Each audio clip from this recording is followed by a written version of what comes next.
up guys? It's after Christmas right today. Pupunta kami ngayon sa Ayabas, Quezon, Palaisdaan. Konti lang naman kami. At eksakto, pauwi rin ako ng Lopez, Quezon ngayon. Kaya sumabay na ako dito. At isang magandang umaga sa inyo lahat. Welcome back to my channel. At kung hindi kayo bago pa lang sa channel na to, huwag kalimutan mag-subscribe. Support our channel. Wow, napakaliwalas ng panahon. Oh, kita nyo yan, oh, foggy. Eto na si Sir Don Chow Dongs. Si Don Chow Dongs, yan ang isa sa pioneer ng C1000 bros. Mga accessories, mga pag-aayos ng C1, siyang madalas na gumagawa. Marami siyang accessories for C1000. Puntahan nyo po siya, dito lang naman sa kanya, malapit lang naman sa kanya dito sa mga Los Baños. So ang route daw yata is Caliraya, Louisiana at Lucban. So mamaya ulit guys, pagka medyo malapit na tayo sa maluwag-luwag na daan, kwento ko sa inyo ulit. A few minutes later. Okay, nandito na tayo sa entrance na Pagsanghan. Yun o.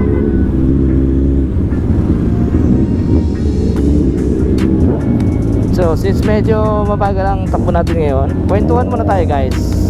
Sa mga may hilig magtanong sa akin dyan na gusto magkaroon ng C1000, nangangarap, tuloy-tuloy lang mga guys. Meron akong nagtanong sa akin isang araw, paano ako magkaroon ng C1000. Actually, matutupad nyo rin yan. Kahit anong motor mo, sarap naman mag-ride kahit siguro anong bike motor mo, no? Kung meron kayo talagang goal o aim na puntahan na lugar, sarap mag-ride. Nga lang talagang pag big bike, iba syempre pag big bike. Dahil big bike ka, mas mabilis ka sa karamihan, halos lahat ng mga sasakyan. Dahil 1000cc, 600cc, 400cc, mas mabilis yan kaysa sa mga kotse at sa iba pang motor. Siyempre pag 1000, mas malaki ang tunog. Pagas daw muna. Ayun. Sa breakfast natin, titignan natin kung maganda ang panahon. Pag maganda ang panahon, titreat ko kayo ng isang round sa Caliraya Lake. Sasakay tayo ng boat around mga 30 to 40 minutes. Ayos salamat. Para magandang vlog. Oo, maganda yon. Ayos, narinig nyo yun guys, no? Pag maganda ang panahon, titreat tayo ni Sir Don dun sa Caliraya Lake. Para, yun nga, maganda na rin ang vlog. Maganda dito sa grupo ng Z1000 bros. Yan gusto ko napaka-supportive sa mga ginagawa natin. So, yung kinukwento ko, yan, sarap mag-ride guys. Kahit na chill lang. Of course, sarap ang big bike.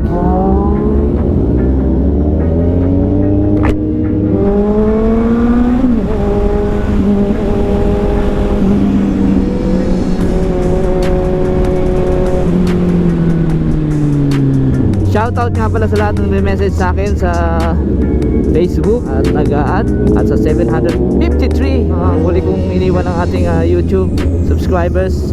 Shoutout sa inyo lahat. Maraming salamat. At yung magkaroon ng C1000, keep working hard, pray, and darating din yung time. Huwag lang kayong atat. Kanya-kanyang panahon lang yan. So ipon-ipon lang, trabaho. At hello sa lahat ng mga nagme-message, no? Hi. Kung hindi ko kayo masagot minsan kasi sa parami rin tayo ng parami, hanggat maaari ini-entertain ko lahat, pero parami ng parami ang mga nagme-message sa atin at marami rin tayong ginagawa habang sinasagot natin ang message sa Facebook, message sa YouTube. A few moments later.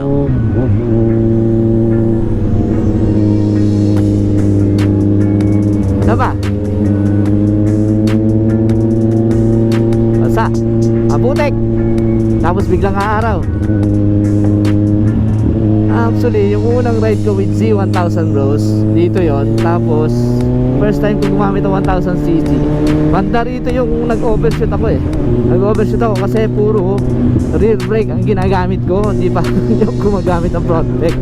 Kasi nasanay ako sa 110cc na semi-automatic na SYM Star 110. Ayun nga, bukod sa nag-fixate, nag-overshoot tayo. Sup! Bikers! Dito yata banda yun.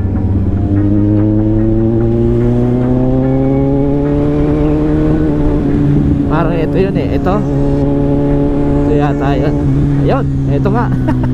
Itong poste na yan, dyan ako una nag-overshoot. Yan. Ayun, pumasok ako dun. Oh, dahil kabayo, kalabaw.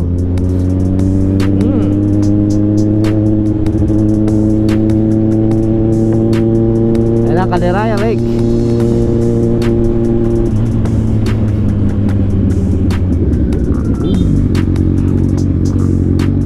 Dito ba? Dito lang pala kami. Dito lang pala kami sa Lake Yard Kitchenette. Yun dati.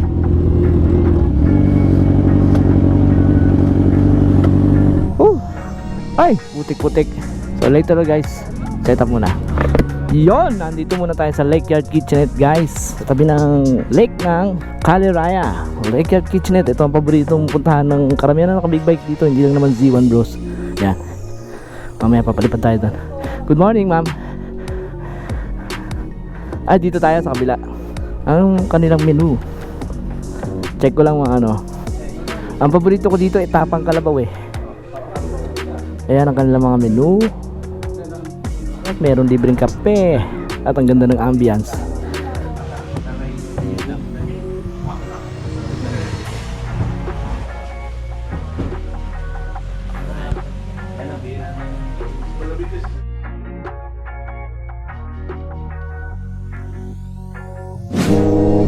Oh guys, hindi ko na video ang pag-alis namin. Pagkataas lang kumain sa Lake Yard Kitchenette. Ang sagot ni Sir Chris Nogas ang aming breakfast. Maraming salamat po sir. Shoutout sa iyo sir. At ngayon naman ay manlilibre daw si Sir Don ng boat ride dito sa Caliraya. Ito guys ang Caliraya Lake. I'm the queen of the world. So boat ride daw. Nasakay na kami ngayon ng bangka. Yun lang, pahirapan.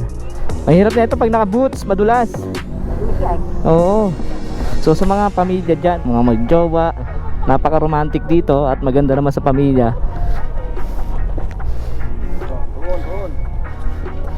Wala pa lang anuhan.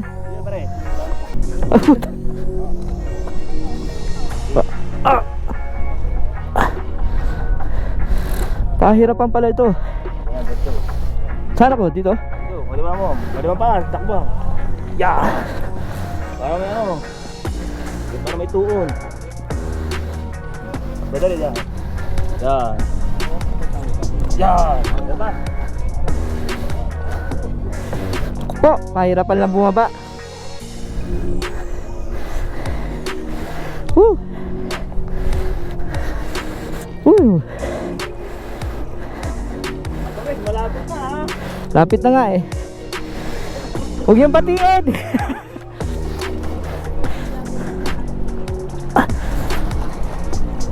Joke lang. Sa kabila. Woo! Ay! Kakatakot yun ah. Aray ko. My father is a fisherman. Yan ni Chris. Hello sir. Yeah. I don't care. Ayan na.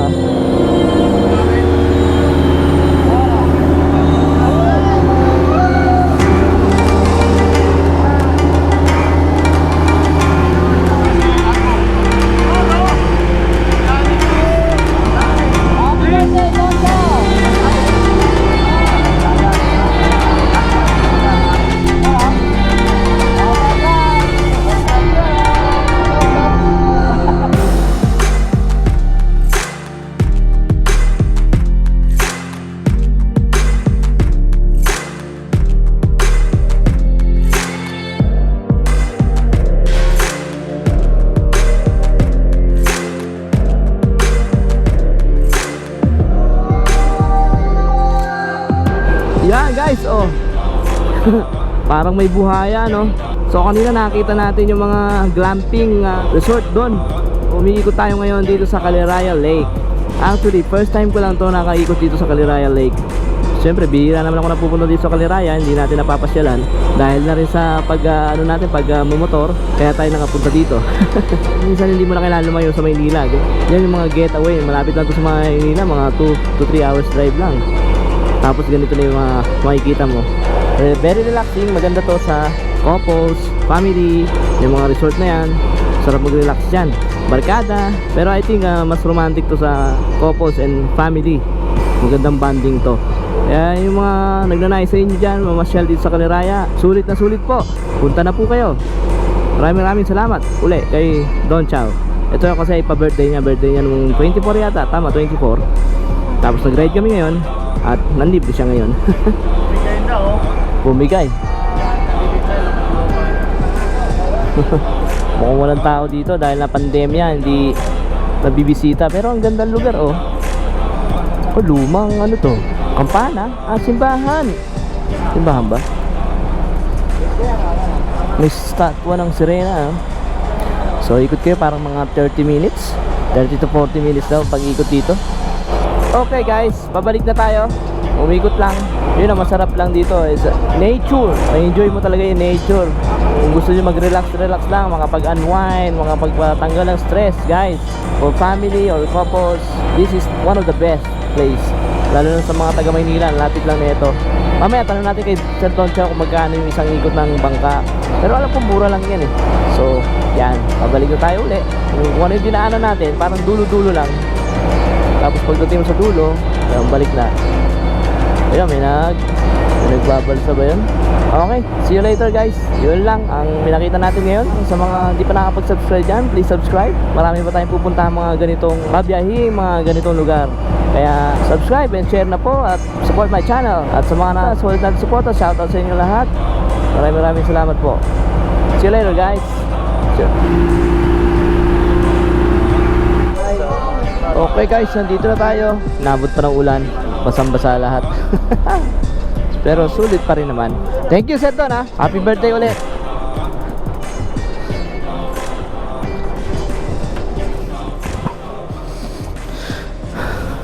Sulit.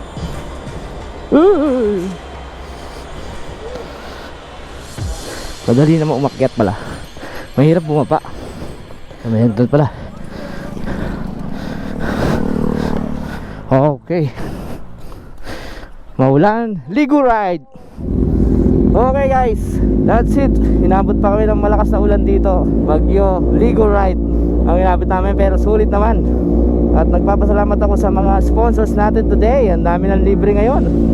Kay Sir Chris para sa breakfast, at si Sir Don para sa boat ride, at sa kape sila Sir General.